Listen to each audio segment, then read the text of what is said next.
Waktu dia nak jalan tu, dia nak jalan baru selangkah dua, dia terdengar belakang dia bunyi mengilai. Oi.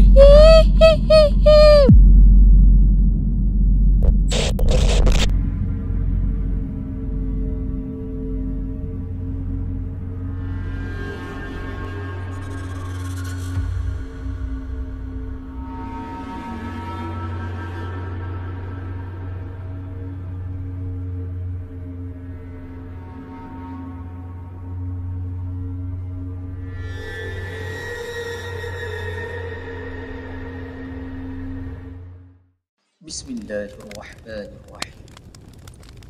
Wallahu ashaddu ba'san wa ashaddu tanqila. Fallahu khairun hafiza wa huwa arhamur rahimin. Dan yakni ingatlah, Allah amatlah besar kekuatannya dan amatlah berat azab seksanya. Allah jualah penjaga yang sebaik-baiknya, dan dialah jua yang maha mengasihani dari siapa sahaja yang menaruh belas kasihan. Okay guys, Assalamualaikum semua dan selamat malam. Bertemu lagi kita dalam channel Seram, podcast nombor 1 di Malaysia. Okay guys, so kita dah masuk part 4 kan, part yang keempat. Jadi kepada korang yang belum layan lagi part bagi cerita Jai dan juga Mira, kau boleh tengok, kita dah sediakan link di bawah. Ada part 1, part 2, part 3, semuanya menarik. Okay, jadi kepada korang yang baru join video ni, baru ternampak channel ni, jangan lupa like, share dan subscribe. Mana dah subscribe, thank you so much. Dan kepada korang yang mana ada social media seperti Facebook, TikTok dan juga Instagram, boleh follow kami rapat-rapat. Dan kalau ada cerita nak dikongsikan kepada kami, boleh tekan link WhatsApp yang kami dah sediakan di bahagian description. Dan bagi tahu korang ada cerita seram nak kongsi dengan Santai Chill. betul. Korang tekan link tu cepat-cepat sebab sekarang waiting list dah habis. Korang boleh masuk cepat. Korang tak payah nak tunggu dah. Aku terus terang ni, cepat masuk. Nanti terus masuk tu kita casting. Betul. Tapi kadang-kadang pelik tau. Dia dah chat kita bis, kita balas, dia scene aja. Ya, aku kadang-kadang yang menjaga WhatsApp ni kadang sabar. Ada tu yang aku dah perasan tau, tak tahulah kak ke makcik dia hantar, lepas tu dia padam. Hantar dia padam. Dia was-was 50-50. Ada tu dia sebut Assalamualaikum, saya ada cerita seram. Macam biasa aku akan tanya nama, umur dan dari mana, sebab kita nak ambil detail tu dulu. Dia terus butik je. Dia ingat aku nak usah dia kot. Lepas tu cakap aku nak cerita seram je kan, tak payah nak tanya lebih-lebih. Sebab kita nak ambil detail pertama, bawah 18 tahun kita orang tak ambil. Betul. Keduanya lokasi. Kalau lokasi tu dekat, kita nak panggil jadi tetamu. Kalau jauh jadi caller. Itu sebablah kita orang minta detail tu. Jangan agak kita orang nak usah kau. Betul. Dan kita bukan minta nombor IC, nombor akaun ke apa kan. Kita minta supaya dapat merancang nak datang ke studio ke. Betul. Apa itu je lah. Okay, tapi pada korang yang mana mungkin tertanya, adakah kalau call terus boleh datang ataupun nak jadi caller, boleh pilih ke? Boleh, tak ada masalah. Kalau rasa macam jauh sangat, ada tu dari luar negara. Kan? Ada terbaru ni, baru WhatsApp tadi dari UK. UK Ni bukan yang LA tu? Bukan. Okay. Ramai. Jadi mungkin salah satu sebab kenapa kami kadang-kadang tak dapat nak reach yang luar negara ni, pasal masa lain. Kadang kita nak shoot waktu yang macam Malaysia ni orang tak tidur lagi. Jadi kadang-kadang kat sana tengah 5 pagi, sini 9 malam. Jadi susah. Okay, jadi kita cuba untuk schedulekan sebaik yang boleh supaya jadual dua-dua pihak ni free. Okay, baik. Kita dah panjang dah. Kita terus nak kepada cerita Jai dan Mira. Hari tu dah berkenalan. Okay, yang mana korang tak berkenalan lagi, tengoklah part yang sebelum ni, jangan malas sangat. Okay, layan dulu. Okay, baik. So Jai, Mira, macam sebelum ni dah cerita pengalaman kerja, waktu zaman belajar. Untuk pengalaman hari ni, nak cerita tentang apa? Lelaki kena mengalah. Lelaki mengalah lah. Okay. Pengalaman ni disampaikan kepada saya daripada seorang polis lah. Dia tak boleh nak sampaikan sendiri, sebab tak tahu, mungkin dia busy kerja kot. Dia minta tolong kita ceritakan. Polis. Okay, berkaitan hospital jugalah. Tapi salah satu kadang-kadang orang yang berseragam ni dia risau bis nak cerita kat channel kita. Sebab takut mengganggu kerja dia dan sebagainya, takut dia punya bos ke siasatan. kan. Takut ada yang tengok kan, kenapa kau cerita benda-benda macam ni, sepatutnya tak boleh dalam sektor itu, ini tak boleh, kena jaga privacy kan. Jadi dia minta lah mungkin Jai sampaikan supaya privacy dia terjaga. Okay, cerita tentang polis. Cerita tentang apa? Cerita pasal polis ni ambil satu body, satu jenazah mangsa kemalangan. Okay, baik. So jenazah yang kemalangan di highway lah selalu ke tak? Yang ni di jalan biasa. Oh, jalan biasa. Okay, so macam mana ceritanya? Okay, cerita ni disampaikan oleh Encik Z lah, kita panggil Encik Z Okay, Encik Z ni dia bertugas di balai polis di kawasan Johor lah. Dia tak bagi tahu Johor mana lah. Pada malam tu dia kena kerja shift malam lah. Dia malam tu ada masalah, kerja macam biasa sampai pukul 12. Tiba-tiba dapat satu panggilan untuk mengambil satu body mangsa kemalangan dekat kawasan yang dijagalah. Okay. Jadi dia, Encik Z ni dengan kawan dia bertolak lah pergi bawa kenderaan untuk angkat jenazah tu sampai ke kawasan kemalangan. Okay, dia sampai kawasan kemalangan tu, nampak ada satu lori, satu SBK Superbike yang dah hancur. Lepas tu ada satu body tepi jalan. Ada sekumpulan bomba MA dengan orang awam lah. Bila kita cerita pasal kenapa ramai-ramai kat situ kan, fungsi bomba kat situ, kalau korang nak tahu lah, dia akan tengok hazard, takut tumpahan minyak. Tumpahan minyak boleh meletup ke, dan bomba akan keluarkan body tu. Jadi kita yang MA ni pun tak boleh suka-suka datang terus kita nak ambil respon dalam tu. So kalau bomba kata on, tak pun bomba dah bawa keluar, baru MA yang akan mengambil tugas kat situ lah. Macam kalau tugas MA ni pula macam biasa, datang kita bagi ilmu sikit okay. Sampai dengan ilmu yang ada tu, dia akan tengok sign of life lah. Kalau masih bernyawa, boleh bagi rawatan kecemasan, boleh naik ambulans, kita bawa balik kecemasan.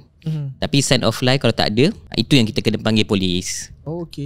Sebab logiknya kenapa tak naik je ambulans bawa ke forensik, sebab ambulans tu kadang satu hospital ada bukan banyak pun, paling banyak pun 5 ke. So rugi kalau kita bawa body. Tapi kalau time panggilan tu ada respon kes lain, lebih baik guna ambulans tu untuk respon kes lain lah. Betul. Jadi itulah, kalau polis yang ambil pun setiap kematian kita kena buat polis, betul tak? So lagi senang macam tu. Jadi yang Encik Z ni, boleh cerita lah. Encik Z ni sampai, dia terus jumpa kat MA tu lah. MA tu pass over, keadaan mayat macam mana, muka pecah, kepala pecah lah, muka hancur, tangan kanan putus. So kaki dia hancur, belah kanan lah semua, sebab dia sepit bawah lori. Memang SBK tu memang hancur lah. Motor apa masa tu? Tak pasti, akuan ke gitulah. Dah dapat pass over tu, si Encik Z ni tutup lah body tu dengan plastik hitam. Dia dah kena cari anggota badan yang hilang. Tak boleh nak terus hantar kan, takut ada yang terpelanting ke apa kan. Jadi dengan kawan dia tu pergilah keliling cari anggota badan yang hilang, kutip-kutip tangan apa semua. So dia rasa macam dah cukup, letak, angkat, masuk dalam ni lah kenderaan polis tu. So dia tolak ke hospital. Hospital tu katanya, Encik saya kata hospital daripada kawasan tu tak jauh, macam 20 minit macam tu lah. So 5 minit pertama tu jalan tak ada masalah. Tiba-tiba Cik Zaid cakap dia bawa elok je, bawa tenang kan, sebab bukan ada kecemasan pun kan. Dia bawa dalam 90-100 macam tu lah, 80-90-100. Tiba-tiba kelajuan tu drop 80, 70 sampai ke 50. Cik Zaid kata dah tekan sampai ke lantai. Tapi tak boleh go, bunyi mengaum. So mengikut logik kita biasa kita matikan aircon kan, nak wake up kan. Jadi Cik Z tu matikan aircon, buka lah tingkap. Buka tingkap, tiba-tiba masuk satu bau yang dia kata bau, Cik Z kata bau darah. Bau darah yang fresh. Tahu tak, darah yang banyak. Masuk macam menusuk. Tapi tak settle juga, masih tak laju masa tu. Tapi bila dah masuk bau darah tu, Cik Z dan kawan dia berpandangan lah, mungkin masing-masing dah biasa kena ke, pernah kena ke. So Cik Z cerita dia dah start baca dalam hati 3 kul ayat kursi. Habis je ayat kursi tu, tiba-tiba kereta tu macam dihenjut, macam satu henjutan, macam henjut, lepas tu boleh gerak laju, macam terlepas satu beban. Okey, macam ada benda berat yang terletak. Macam pikal. Terus itu. Okey, faham. Jadi dia orang teruskan perjalanan sampai ke hospital. Cik Z ni turun ke kawan dia kat kecemasan untuk daftar lah. So Cik Z ni bawa ke body tu terus pergi ke forensik. So dah sampai ke forensik, Cik Z nak turunkan mayat tu, dia panggil lah PPK seorang PPK tu datang. Ikut fizikalnya, body ni jenazah ni dalam berat 60 ke 70 kilo je. Okey. So tak logik dua orang tak boleh angkat. Tapi bila PPK tu dengan Cik Z nak angkat, tak terangkat. Okey. So macam berat sangat. Dia macam berat yang orang kata 200 kilo punya lah. Macam tak logik punya, tak bergerak langsung. Jadi si PPK ni panggil MA forensik, tolong angkat sekali. Yang pelik dah tiga orang pun tak terangkat tak boleh angkat lagi. Jadi diorang dah pening macam mana nak angkat benda tu Kebetulan yang member Cik Z tu dah siap daftar, dah datang ke situ. Diorang angkat 4 orang baru terangkat. Tapi diorang kata memang berat yang amat sangat. Tapi bila angkat kan terus letak kat stretcher. Letak atas stretcher. Jadi MA dengan PPK tolak je lah. Boleh tolak sebab ada tayar kan, tolak masuk ke dalam. Jadi Cik Z dengan kawan dia duduk luar lah. Okay, duduk luar sambil-sambil tunggulah. Cik Z dah tak tenang tau. Dah fikir-fikir apa benda yang terjadi sebenarnya kan. Dia duduk nak hilangkan debar-debar dia, ambil lah handphone, main telefon. Tiba-tiba dia rasa angin kuat yang sejuk sampai meremang ni, macam kita nak membuang tu. Terpacak punya tu kan. Yang terpacak sangat tu. Dia tak apa, dia abaikan, dia main handphone. Nak hilangkan takut tu kan. Dia tolak. Tiba ada satu tiupan kat telinga belah kiri dia. Macam tu. Dia pandang kiri dia, tak ada siapa. Sebab kawan dia duduk belah kanan. Dia abaikan lagi, main lagi telefon. Kali ni tiba dengan suara yang saya dengar bisikan, Kaki.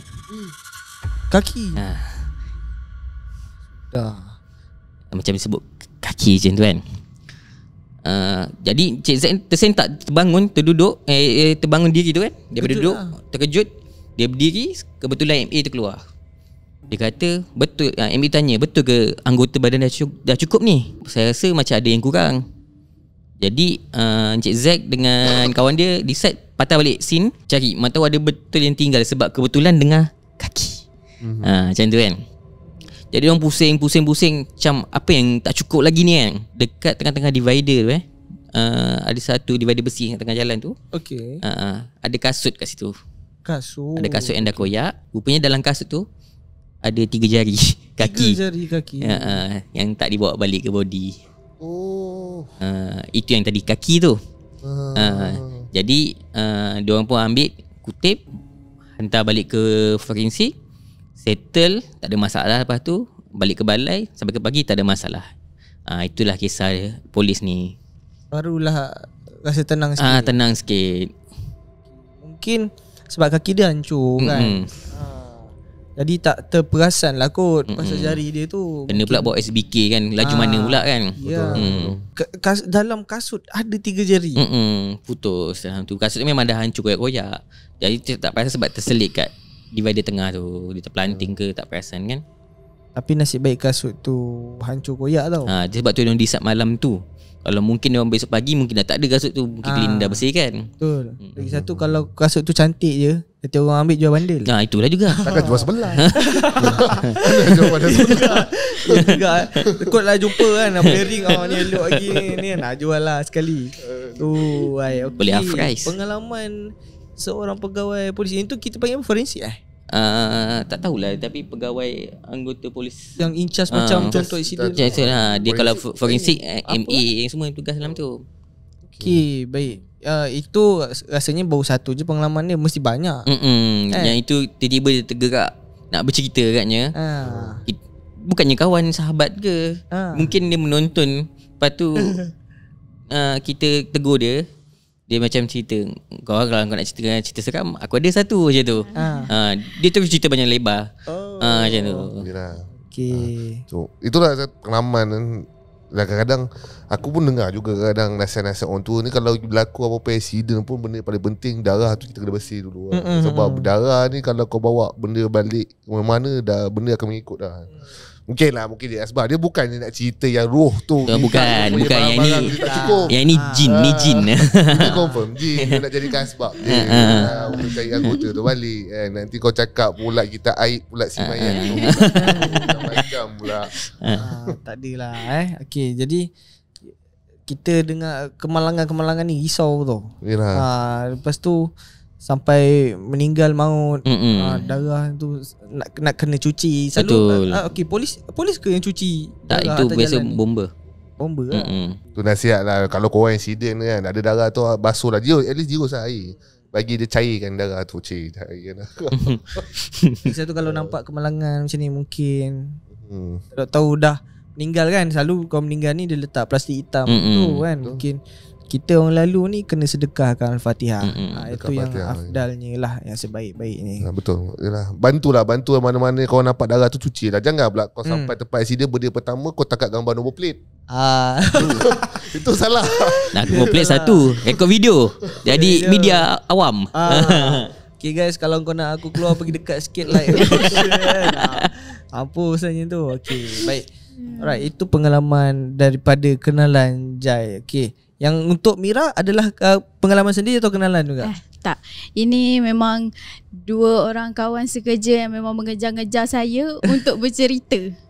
Tapi dia orang memang tanya untuk part seterusnya. Dia orang teringin nak cerita, tapi memang sejenis yang tak boleh datang untuk tempat jauh-jauh ke, tak pandai nak mencerita tu, nak menyusun tu, dia orang memang tak pandai. Depan kamera gugup tu. Memang gugup. So dia orang tak nak. Okey. Jadi dia suruh Mira sampaikan betul, sebagai pengajaran lah. Betul. So cerita yang saya nak sampaikan ni daripada dua orang rakan sekerja saya lah. So ada dua kisah yang berbeza. Okay. Yang pertama ni, kawan saya ni dia bekerja, dia dah berusia lah, orang yang dah berusia. Dulu dia pernah kerja dekat kira macam hospital, tapi pendalaman, macam hospital kecil. So klinik kampung kan dia panggil dia. Klinik desa. Dia macam hospital Tampin dulu yang kecil-kecil macam tu. Hospital lama hospital tau. Hospital Gajah yang kecil. Yang lama. Tahu. Sebab waktu dia 1958 dia masuk kerja, saya baru lahir. Itulah usia dia. So waktu dia bekerja malam tu, dia shift malam lah. Dia shift malam last. So malam tu dia jadi runner tau. Dia bekerja, yang main dia dekat Dewan Bersalin lah, tapi dia jadi runner. So malam tu dia ada benda yang dia kena ambil daripada forensik. Buku macam buku kematian tu dia kena ambil tau. Report tu dia kena ambil. So dia pun nak pergi, tapi at the same time dia nampak kawan-kawan dia tengah prepare barang ni, macam nak pergi satu tempat lain. So dia tanyalah kawan-kawan dia ni, nak pergi mana korang? Kawan dia cakap, kita nak pergi Kecemasan. Ada satu macam dia orang referkan kepada Dewan Bersalin untuk ambil bayi yang dia datang dibawa oleh waris dalam dengan guna kereta lah. Waris bawa kereta. Waktu buka pintu kereta tu untuk keluarkan pesakit tu, boleh dikirakan waktu tu dia dah bersalin dalam kereta. Tapi ibunya dalam keadaan terbaring, memang orang cakap dah tak bernyawa. Tapi tali pusat tu dengan masih bersambung. Maksudnya dia meninggal sebab beranak lah. Tapi plot twist dekat situ kan, ibu tu lebam sana sini kat muka dia, bengkak mata yang sampai tahu yang kena tumbuk tu. Mata dia sampai macam tu. So dia orang ambil bayi tu, settlekan, dan macam uri kan kita kena bagi dekat waris. So waktu tu yang saya namakan Kak Mun lah. Kak Mun ni dia nak ikut lah kawan dia, kiranya dia nak pergi forensik, kawan dia nak pergi Kecemasan. So dia cakap tak apalah, kita pergilah sama-sama. So dia keluarlah daripada Dewan Bersalin tu dulu. Bila dia keluar daripada pintu Dewan Bersalin tu, dia Dewan Bersalin dia hujung, kira bangunan tingkat 2 dia hujung sekali, depan dia Dewan Bedah. Sebelah tu kira macam tak ada bangunan pun, memang hutan, nak kata hutan tu tak adalah, macam adalah pokok-pokok tau. Dia keluar, dia dengar bunyi macam kalau kita baling kasut kat pokok, kita dengar bunyi daunnya macam macam tu. Jatuh. So dia macam tersentak lah, macam kuat, macam kat sebelah telinga dia pusing. Tapi waktu tu at the same time kawan-kawan dia pun macam dah jom. So dia pun pusing je nak jalan. Waktu dia nak jalan tu, dia nak jalan baru selangkah 2, dia terdengar belakang dia bunyi mengilai. Bunyi macam tu. Dia memang cerita dengan saya, memang dia ingat bunyi tu. Sampai sekarang dia masih ingat bunyi tu. Memang bunyi macam tu yang dia dengar. Tapi kawan-kawan dia relax je. Oh, dia seorang yang dengar. So dia macam kawan-kawan dia relax. So dia jalan je lah. Macam dia macam mungkin bukan lah. So dia jalan je. So dekat waktu tu dia tak naik lift tau. Macam tak ada lift kot saya rasa. So dia tangga je. Dia daripada tingkat 2 dia turun. Waktu dia turun, sepatutnya dia punya kawan-kawan akan belok kiri. So dia akan belok kanan sebab kecemasan kat hujung sana. Forensik dia akan hujung sana. Macam tu. Waktu dia nak jalan ke forensik, dia terserempak dengan orang forensik lah, yang tengah tarik tu. Yang kita kalau kita mandikan mayat, kita akan letak atas besi yang troli besi tu, dengan dia bawa keranda dia tarik. So waktu tarik tu dia terserempak. Dia cakap lah, aku nak pergi forensik, siapa ada kat sana? Dia cakap mana ada ni, pukul 1-2 pagi ni kita orang 2 orang je lah on call kan. So waktu tu orang forensik tu cakap tak apa, ikut kita orang dulu GD, jadi kita pergi forensik sama-sama. So dia pun tak kisahlah sebab ada member dia juga dekat Dewan Bersalin tu yang dekat ED kan, nak ambil baby tu. So macam okey lah. So dia ikut orang forensik tu pergi ED. Dia sampai-sampai, dia memang tengok perempuan tadi tu terbaring. Yelah dia orang akan letak ke atas katil, memang dia orang tengah bersih-bersihkan. Tapi nampak yang, bayangkan 3 kuku dia ni tertanggal ke belakang. Macam boleh katakan dia apa yang dia bayangkan lah. Contohlah kalau kita kena seret, so kita bertahan dekat contoh jalan tar kan. So dia bayangkan macam tu. Tak terkejutnya member tengah-tengah pukul 1-2 pagi apa yang berlaku kat perempuan ni. Kan macam tu. So waktu tu bayi tu okey. Bayi survive. Bayi survive. So dia mungkin on the way sebab yang orang yang waris tu, dia macam orang yang keadaan dia macam dia menyelamatkan perempuan ni. Tahu waktu dia nak bersalin tu. Tapi dia waris lah. Mungkin abang ke macam tu tau. Dia orang yang kawan-kawan Kak Mun ni, dia tengah bersih-bersihkan baby, timbang semua. Ada orang yang akan kemaskan jenazah lah macam tu, untuk lipat-lipat semua kan. So Kak Mun ni memang dah perhati dah jenazah ni dengan ada lebam-lebamnya, dengan mata bengkak. Dia memang dah fokus, dah hadam dah muka kan. Tiba-tiba si kawan Kak Mun ni cakap, boleh tak kau hantarkan urin ni dekat waris? Kita orang takut lupa sebab dah malam-malam ni kan, takut terlupa. So dia tak ada, macam dia tengah tunggu kat situ, tolong hantarkan kan. So dia keluar. Lepas tu orang forensik cakap, kau panggil lah waris masuk dalam, kita bincang kan macam mana pasal jenazah ni kan. So keluar, Kak Mun pun keluar. Dia tengok hallway ni jauh, yang macam malap-malap gitu lampunya. Macam apa pasal malam ni sunyi sangat? Macam tu. Tapi sebabkan pintu kecemasan tu dia rosak tau. So dia tak boleh buka tutup. Dia cuma terbuka je. Dia rasalah angin-angin malam tu. So macam seram-seram sejuk gitu. Tapi dia pergi je lah dekat waris. So dia cakap kat waris tu, ni baca nama, baca IC yang tertulis dekat plastik kuning tu lah kan. Baca okey betul. Dia memang dah serahkan uri tu by hand. Memang dia nampak dah pegang. So Kak Mun ni kata, jom masuk dalam, orang forensik nak tanya tentang jenazah macam mana. So waktu Kak Mun ni buka pintu untuk masuk ke dalam, tiba-tiba lalunya satu bau yang macam bangkai tau. Yang dia cakap memang bau yang tikus dah mati berhari-hari macam tu. So menusuk hidung dia, tapi memang dekat situ dia orang dah dipupuk dan diajar supaya kau dengar apa-apa jangan tegur, kau bau apa-apa jangan cakap. Tapi waktu tu bila bau busuk menusuk hidung dia, dia auto muka macam tu lah, macam respon lah. Respon lah. Lepas tu dengan tutup hidung kan. Tu yang Encik M ni, yang kawan dia orang forensik ni, ada seorang tu Encik M namanya. Encik M ni pun tiba-tiba tegur, Moon, Waris mana? Kan? Dia tegur. Lepas tu Kak Moon ni macam tersentak, macam oh okay, Waris pun masuk lah. Dia buat macam tak tahu je. Lepas tu dah bincang dengan Waris kata esok pagilah saya ambil jenazah, sebab ni pun dah pukul dah nak subuh macam tu kan. Dia nak uruskan banyak hal. Kak Moon dengan orang forensik ni pun jalan je lah, gerak. Waktu tu yang tim Dewan Bersalin ni dah jalan dulu dah gerak naik dulu. So tinggallah Kak Moon dengan orang forensik ni untuk bawa mayat tu kan, jenazah tu pergi ke forensik. So waktu dia keluar daripada pintu kecemasan untuk ke hallway ke forensik tu, dia akan belok kiri. Kak Moon kata dia akan belok kiri, tapi dalam masa yang sama Kak Moon ni dia berdiri sebelah Cik M ni tau. Dia tolak sama troli tu. Waktu dia belok ke kiri ni, dia dengar macam ada tapak kaki dan stretcher kan. Stretcher ni macam laju, macam rushing tu tau.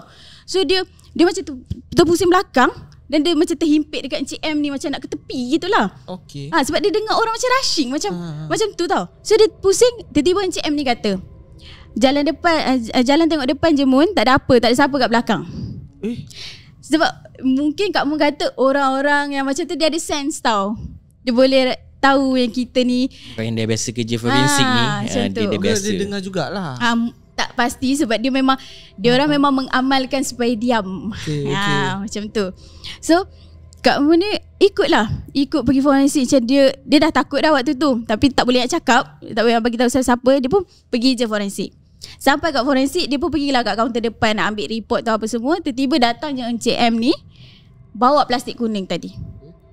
Dia tanya kat Kak Moon, Moon, macam mana plastik uri ni boleh ada kat aku? Macam mana siapa yang letak kat troli aku ni? Dia tanya macam tu. Kak Moon ni punyalah terkejut lah member. Dia dah serah by hand kot. Memang dia nampak dah serah by hand. Lepas tu dia cakap dah serah dah tadi. Lepas tu Encik M kata, mana lah tahu kau yang serah kan? Betul ke dah serah? Lepas tu Encik M ni dah macam, mungkin dia dapat sense yang macam tak okey ni. Dia cakap tak apalah, esok kan Waris nak datang ambil jenazah, aku bagilah kat esok kan. So dia letakkan sekali dengan jenazah tu. Macam tu. So waktu Kak Moon ni nak balik Dewan Bersalin balik, nak bawa report tu pergi Dewan Bersalin, Encik M ni pun cakap tak apalah, aku teman kau lah. Dia pun teman Kak Moon ni sampailah ke tangga nak naik Dewan Bersalin. Dia cakap dia nak pergi kat tempat motor dia, ada barang dia nak ambil. Kak Moon ni pun macam biasa je lah. Dia masuk Dewan Bersalin tu, dia duduk kat kaunter. Waktu tu dah pukul 6 macam tu tau. Pukul 6 macam tu. So kebanyakan kawan-kawan dia nak solat lah. Nak prepare untuk solat semua kan. So waktu tu dia tak boleh solat.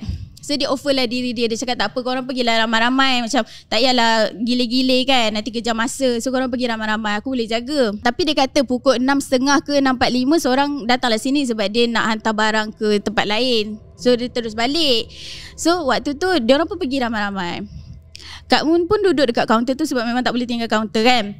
Tiba-tiba dia dengar orang berlari. Dia berlari dan dia nampak yang orang pakai jurang oren, pakai baju biasa. Kan pelik macam Dewan Bersalin orang pakai baju biasa kan. Pakai baju oren, tak ada lengan, ikat rambut macam orang pantang gitu yang kat atas tu, berlari. Sebab kaunter tu dia kayu je, dan belakang ni boleh nampak belakang, depan ni boleh nampak depan macam tu. Dan sebelah kaunter tu akan ada tandas. Selalunya tandas tu memang dia akan sediakan dekat depan, sama ada ibu-ibu yang tengah tunggu katil kan, rasa macam nak membuang dekat situ. So anything orang kaunter boleh tengok. Macam tu. So memang dia sediakan dekat. So dia nampak orang tu macam berlari, rushing macam masuk. Lepas tu dia jadi tak sedar hati lah. Kenapa? Macam mana berlari-lari masuk? Ada emergency apa kan? Dia tak sedar hati lah. Lepas tu dia pergi. Dia nak pergi tanyalah, macam okey tak okey kan, dengan tak tukar baju lagi. Dia pun tolak. Dia tolak pintu tu. Memang tak ada orang. Pintu tandas semua terbuka. Tak gemeremang member tu. Waktu tu memang dia dah, apa benda yang aku tak buat apa-apa ni, apa benda ni kan. Dia dah tak boleh nak cakap dengan siapa-siapa, nak tanya siapa-siapa, tak boleh. So dia pun macam okey tak apalah, dah lah tunggu je lah kat kaunter. Dengan dia pasang surah-surah lah waktu tu. Lepas tu elok je pukul 6.45 macam tu, ada seorang kawan dia yang dah habis solat, dia datang. Orang yang shift pagi pun dia dah akan masuk lah waktu tu. So waktu ni dia dah start kutip makan macam tray-tray makanan tau daripada belakang. dia akan kutip dan dia carilah orang ada orang yang serupa macam tu. So dia tak jumpa. Sebab dia nampak figure tu kan, badan tu, body macam ni dia nampak. Tapi dia tak jumpa. So dia assume macam mungkin dah tukar baju ke, dia nak fikir sangat positif waktu tu. So dia tak jumpa dan dia waktu tu ada satu bilik untuk biasalah simpan beg untuk staff kan. Waktu tu dalam tu ramai-ramai macam tengah sembang macam tu. Dia dengar bunyi jatuh dalam bilik air tu, jatuh. So dia dengar kuat. So berderau lah darah dia kan. Macam risaulah kot patient jatuh dalam tu. Dia seorang je berlari daripada bilik staff, macam tengah-tengah jalan tu akan ada bilik staff. Dia berlari sampai ke kaunter depan. Dia tolak pintu tandas macam tu. Tak ada siapa. Dan kawan-kawan dia semua macam tengoklah macam, kau kenapa Mun? Online tak dengar? Tak ada. Memang dia orang ni tengah sembang-sembang gelak-gelak. Dia seorang je macam orang tak betul kan. Pernah berlari daripada bilik tu, terus pergi tolak pintu tu macam okey tak dia tanya macam tu. So semua orang pandang lah. Lepas tu bila orang tanya macam, kau kenapa Mun? Dia terus pusing. Dia macam tu diam je, dia ngeleng macam tu. Dia terus bawa je troli, dia nak hantar barang tu, dia pergi je. Lepas tu dia balik je. Waktu dia balik tu dia cakap dia bawa kereta macam biasalah. Cuma dia memang rasa, dia kata badan dia memang sakit gila waktu tu. Dia balik pagi kan, 7 pagi, dia cakap memang sakit. Cuma dia fikir mungkin dia salah urat ke macam tu kan. Lepas tu waktu tu pula dia kan tak boleh solat. So maybe sakit urat macam tu. So balik tu pukul 7 pagi dah sampai rumah, nak dekat pukul 8 tu dia mandi. Mandi biasalah kita ngantuk, tidur pagi-pagi sejuk kan, tak payah buka kipas. So dia dengan makan ubat. So memang terlap sampailah dia dengar azan daripada handphone dia. Waktu tu dia dengar azan bukan daripada handphone dia, daripada ni lah surau. Daripada surau yang kita zaman ni handphone kan, dia daripada surau. Memang direct boleh dengar ke rumah dia. So dia macam tersedar dengan berpeluh-peluh ni. Dan dia cakap dia memang mimpi yang macam mimpi dalam mimpi gitu. Dia memang mengigau. Memang teringat-ingat benda malam. Terbawa lah. Terbawa-bawa. So dia terus WhatsApp suami dia. Dia terus call suami dia. Dia memang cakap, boleh tak tolonglah. Macam dia rasa dia kena kacau. Dia memang walaupun bukannya directly dia kena kacau, tapi dia tak boleh. Dia rasa macam dia lemah sangat. Tapi ni dah hari-hari lain kan, dah banyak hari lain ni. Ni hari seterusnya. Dia ada satu hari cuti. So dia malam last dia sehari cuti. Hari tu juga yang dia call terus suami dia minta tolonglah kita bawa jumpa ustaz. So nak dijadikan cerita, malam tu dia pergilah rumah ustaz. Lepas isyak dalam pukul 9 macam tu, dia orang bergerak ke rumah ustaz. Rumah ustaz ni kampung lah. Dia kan hospital pendalaman, dia duduk kat kampung. So bila jalan ke rumah ustaz tu, dia tak jauh daripada rumah dia. Ikut jalan kampung, naik kereta lah. Tapi waktu tu dia ada satu macam perhentian tau. Dia bukan perhentian, dia macam stesen, bukan stesen, bus stop. Tapi kecil je. So kebiasaannya pagi-pagi ke petang-petang ada budak yang nak pergi sekolah, tunggu bas, dia akan dekat situ tau. So daripada jauh dia nampak macam ada orang tunggu berdiri kat situ. So dia risau lah. Dia cakap lah husband dia macam, siapa pula berdiri kat situ? Malam-malam tunggu apa? Tak ada bas kan? Lepas tu husband dia pun buka lah tingkap. Husband dia tengok jenguk keluar tingkap. Sebab bahagian husband dia lagi dekat dengan bus stop tu. So dia tengok macam mana ada siapa. Tapi on that time yang husband dia cakap tak ada siapa tu, dia perhati elok-elok, dengar betul-betul dekat bus stand tu. Memang dia nampak perempuan tu. Memang dia nampak, dia cakap jelas lah. Memang dia jelas. Perempuan tu macam dia fikir lah waktu tu, mungkin perempuan tu nak minta tolong ke, dia mungkin dia fikir macam tu lah kan. Tapi pemikiran dia je lah. So dia macam diam je, dia pandang je depan. Dia memang tak cakap dah dengan husband dia. Sebab husband dia yelah orang tak nampak kan. So nanti cakap apa pula. So dia bawa je, pergilah rumah ustaz tu. So dia orang dah call ustaz tu awal-awal. Bila sampai je depan rumah ustaz tu akan keluar dan bukakan pintu pagar lah. Bila buka pintu pagar, ustaz tu kata dekat Kak Mun dengan husband dia lah, macam dia tunjuk kat Kak Mun lah waktu tu, kau jangan masuk lagi. Macam jangan masuk terus rumah. Diri dekat depan ni ada pipe, basuh kaki dulu, baca Al-Fatihah, apa je ayat yang kau tahu baca, dia cakap. So bila masuk je dalam rumah, so berubat macam biasalah Islamik punya berubat. So dia cakap sebenarnya benda tu tak ada apa, cuma yelah kita bermain dengan darah. Malam tu pula dia pun dalam keadaan tak okey kan. So sebenarnya tu tak ada apa pun. Cuma dia je yang terkena macam angin-angin laluan dia macam tu. So tak ada apa pun sebenarnya. Tak ada kena rasuk lah. Tak ada. Alhamdulillah dia cakap waktu tu memang dia bersyukur sebab tak ada sampai ke tahap tu. Okay, dan tertanya-tanya sebenarnya mayat yang kata lebam tu, report yang didapati tu berkenaan apa, adakah dia diseksa sebenarnya? Itulah kalau ikut ke apa yang Kak Mun ni cerita lah. Sebenarnya dia perempuan mayat tu lah, jenazah tu sebenarnya KRT lah, keganasan rumah tangga kan. Sampai memang dia beranak. Memang waktu tu kalau ikut cerita tu dia dah nak beranak, so dia nak minta tolong lah, tapi husband dia tak bagi.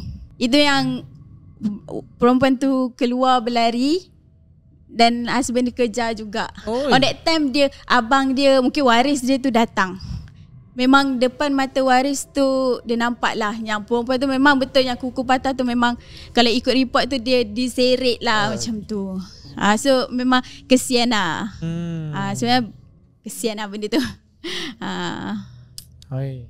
Emosi pula dengar ni kan. Okay. Faham dia lah benda tu kan. Itu yang terjadi dari si mangsa. Cuma okay, yang kejadian kedua pula yang ada tak dia ada tanya yang yang Abang M tu bagi tak Uri tu dekat Uri tu malam tu? Tak ada. Tanya. Tak ada dah tanya. Semua dah macam dah lupa dah kejadian tu. Okay. Tapi takkanlah kalau dah bagi ada kat tempat tu balik kan. Tak pasti kan. Jadi lagi satu, ada tak tanya perawat tu kenapa dia yang seolah-olah diganggu? Kenapa tak orang lain? Kenapa dia boleh nampak benda-benda tu? Sebab kan tadi kata dia tak bersih masa malam kejadian tu. Yalah, betul lah. Tapi aku ada juga dengar ada orang tutur pesan bila kita melihat, bukanlah maksudnya tengok mayat tu bersedih, tak kisah, jangan ada rasa simpati kan, takut nanti benda tu terlampau terbawa-bawa. Terbawa-bawa. Betul. Orang kata lah, kalau kita, bukan maksudnya kita kalau jumpa memanglah sedih. Yalah. Takut nak komen Takkan kita nak gelak pula kan. Memang kita kesian kan. Maksudnya kesian tu macam kita rasa Berpada-pada. seperti kita dapat rasa macam kesian kau kena seksa masa tu kan. Kita Benda tu mendalami kita kan. ikut, ada pesan orang tu lah pesan. So mungkin lah benda tu sebab dia terlalu simpati sangat. Yalah, dengan cara dia pergi tu sebab kita tertanya-tanya kan, betul. kenapa sampai macam tu. Kita simpati. Macam tadi lah dia cakap kan, emosi pula dengar. Tapi nak buat rumusan pasal KRT, kita tak tahu cerita yang sebenar. Betul. Kan? Ini kita dengar pun dari penyampaian abang ni macam tu kan. So pastiannya tak tahu. Jadi tapi kesimpulannya ataupun kita ambil yang baiknya, kalau berlaku contohlah ada isteri atau sesiapa yang nak bersalin, sesiapa saja bagilah bantuan. Okey, tak kisahlah kau ni jiran ke siapa ke, bagilah. Kalau ambulans ni tengah bunyi ni tengah jam kau ke tepi, itu pun dah cukup memedai, membantu untuk nak mengurangkanlah risiko. Betul. Tak adalah meninggal kat tengah jalan. Macam banyak yang kata ambulans lambat sampai, kadang-kadang pengguna jalan raya pun tak membantu kat situ. Betul. Lepas tu motor banyak belakang. Motor itu ramai kan, takut masuk sekali. Ya. Jadi itulah. Tapi okey lagi, kalau dekat Malaysia ni nampak boleh masa okey.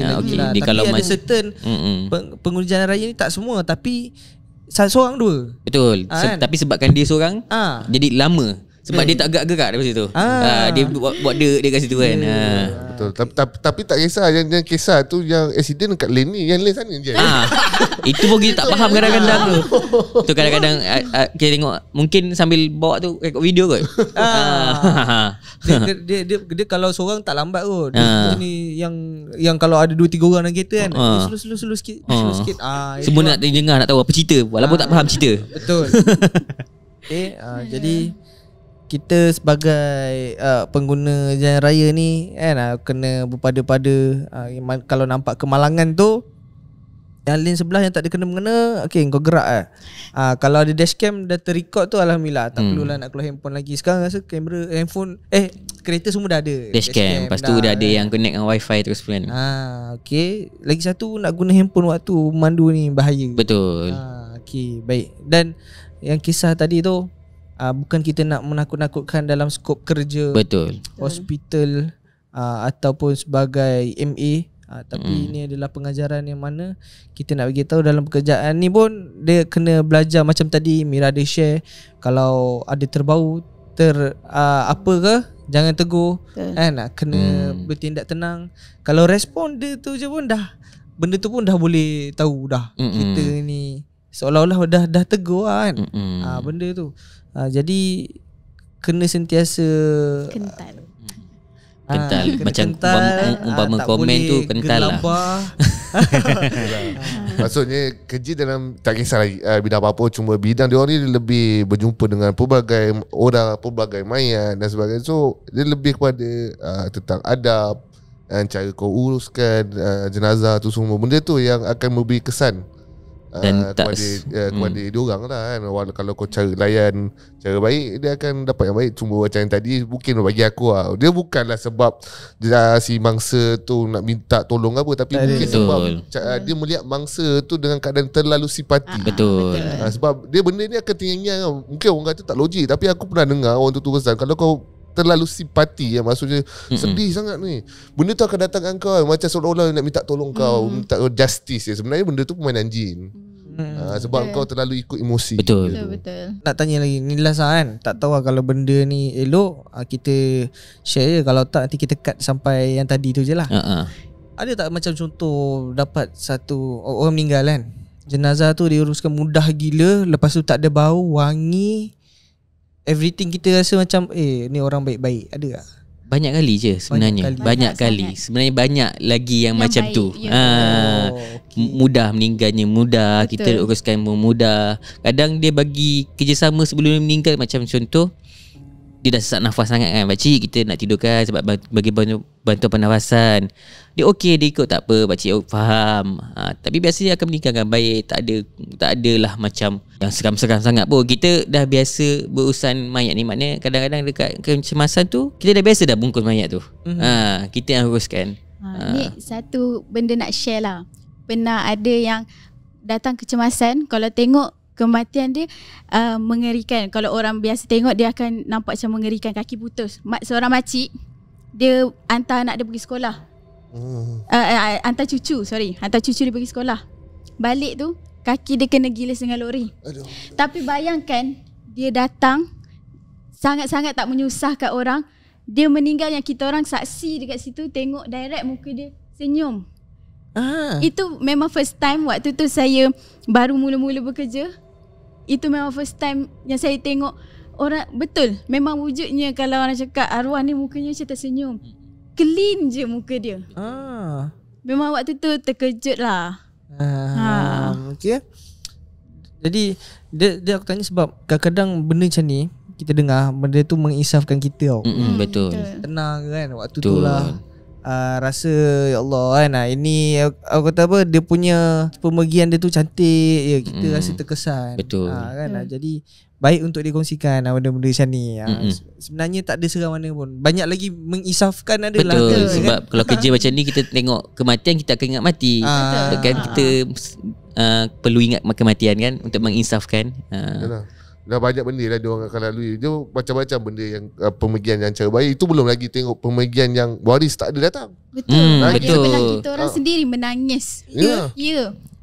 Makcik yang sangat baik, yang sampai kita ni yang tak ada hubungan ni menangis sebab dia meninggal. Benar ada sampai ke tahap tu. Ada satu pakcik tu, dia sesak nafas, sakit dada, dia datang sendiri. Ya, memandu sendiri. Yang kita orang ni yang dekat kaunter depan kena tolong parkingkan kereta dia. Bayangkan daripada 2 jam pula, 2 kilometer perjalanan tu. 2 kilometer kan? Jauh. Kilometer kot. Jauh. Mana? Batu Pahat tu. Lebih kurang jauh jugalah, jauh lagi juga. Kesian. Dengan dia punya SPO2 tu boleh dikata memang dah boleh intubate lah, dah boleh. Dia boleh memandu untuk survive-nya diri. Jangan kita terfikir mana keluarga dia. Betul. Kita sedih kat situ. Tadi tuntut. Tak ada datang. Tak ada. Dia memang sendiri memang datang. Dia single. benda ni jadi pengajaran kepada orang. Kadang kau contoh ada macam aku sendiri pun kan, pengalaman duduk hospital sebab jaga ayah aku kan. Kadang tengok anak malam tinggalkan mak ayah kan, dengan harapan nurse ada boleh jaga. Nurse memang boleh jaga, tapi kau tak nak kepala. Itu ya cerita dia. Memang nurse boleh jaga kan. Tapi kau lah, takkan kau nak nurse nak jaga. Nurse ada berapa banyak patient lagi nak kena jaga, bukan kau je. Betul. Alright, okay. Baik, so kita dah dengar macam-macam cerita hari ni, penuh dengan emosi, dan sebenarnya cerita kali ni mengisafkan. Kan banyak pengajaran kat sini, dan kita boleh tengok betapa penatnya kerja kan di bahagian hospital ni. Dan sama juga macam polis tadi. Walaupun dia kerja polis tak mesti tak jumpa mayat. Betul. Dia berhadapan juga benda-benda yang berdarah-darah ni semua. Betul.